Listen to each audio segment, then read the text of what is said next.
Oke, di video ini gua nggak bakalan ngajarin kalian buat jadi jago desain. Gua nggak akan ngajarin gaya font dan nama-namanya. Yang mau gue lakuin cuma satu, ngubah cara pandang lo tentang tulisan alias tipografi. Dan lo akan berhenti merusak kepercayaan pembeli cuma gara-gara satu hal kecil yang kelihatannya sepele tapi dampaknya besar banget, yakni font. Karena sebelum orang percaya sama produk lo, sebelum mereka percaya sama klaim lo, bahkan sebelum mereka percaya sama harga yang lo tawarkan, mereka lebih dulu percaya atau ragu dari cara tulisan lu berbicara ke mata mereka. Lu pernah gak ngalamin hal ini? Lu buka toko online, produknya kelihatannya oke, fotonya lumayan, harganya cukup masuk akal, tapi pas mata lu turun ke deskripsi atau lihat infografis lo, ada rasa aneh. Bukannya jelek, bukannya salah, tapi kayak ini meragukan. Dan anehnya lu nggak bisa jelasin ragu kenapa. Lu tutup tab, scroll ke toko yang lain, check out di tempat lain. Padahal produknya mirip, harganya pun sama. Kalau lu pernah ngerasa gitu, gua mau kasih tahu satu hal yang jarang disadari seller. Yakni keraguan itu sering lahir dari tipografi. Bukan dari barangnya, bukan dari cara lu ngasih diskon, tapi dari huruf yang lu pakai buat ngomong ke calon pembeli. Font yang salah itu kayak suara orang yang gak sinkron sama omongannya. Isinya bilang untuk percaya sama gue, tapi nadanya bilang hati-hati. Dan di dunia online, satu rasa ragu itu cukup buat bikin orang gagal beli. Di video ini kita bakal bongkar kenapa tipografi itu bukan hiasan, tapi alat kepercayaan yang paling murah yang sering banget diremehin sama seller-seller pemula. Gue gak bakalan ngajarin lu sejarah tentang font. Dan gue juga gak mau bikin lu pusing untuk milih antara ribuan jenis-jenis font.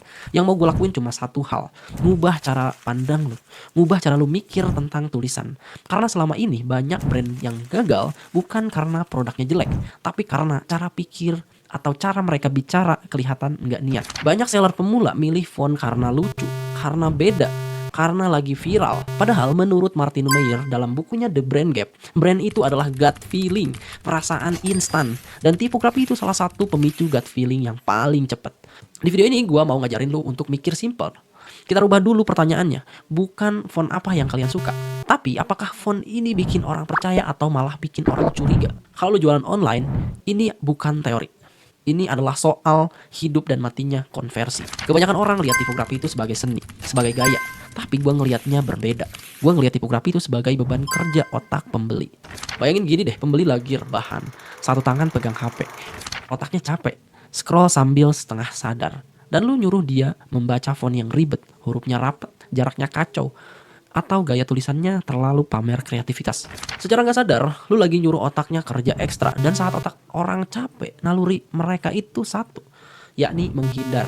Dan tipografi yang baik itu transparan. Dia nggak minta perhatian, dia nggak minta teriak lihat gue. Dia cuma bilang, tenang, ini aman, ini jelas, dan ini profesional.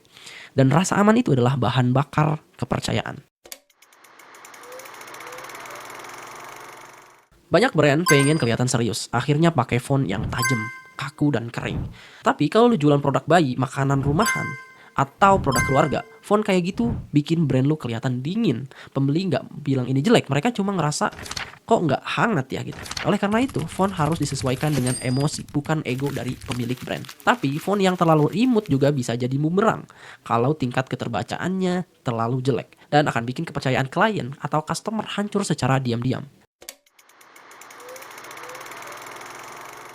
Banyak seller pemula suka dengan font tulisan tangan karena biar kelihatan personal atau kelihatan niat.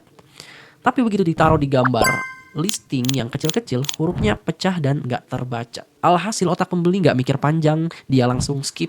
Oleh karena itu, kalau font lu nggak kebaca di layar HP 5 inci, font itu gagal. Tapi font yang terlalu standar sering diremehkan. Padahal justru itulah yang bikin otak pembeli tenang. Gua mau lu berhenti sebentar. Kalau sekarang lu adalah pembeli bukan penjual, dan lu lihat tulisan di toko lu sendiri, apakah lu merasa diyakinkan atau malah merasa ragu? Kalau lu ragu sama tulisan lu sendiri, pembeli pasti lebih ragu.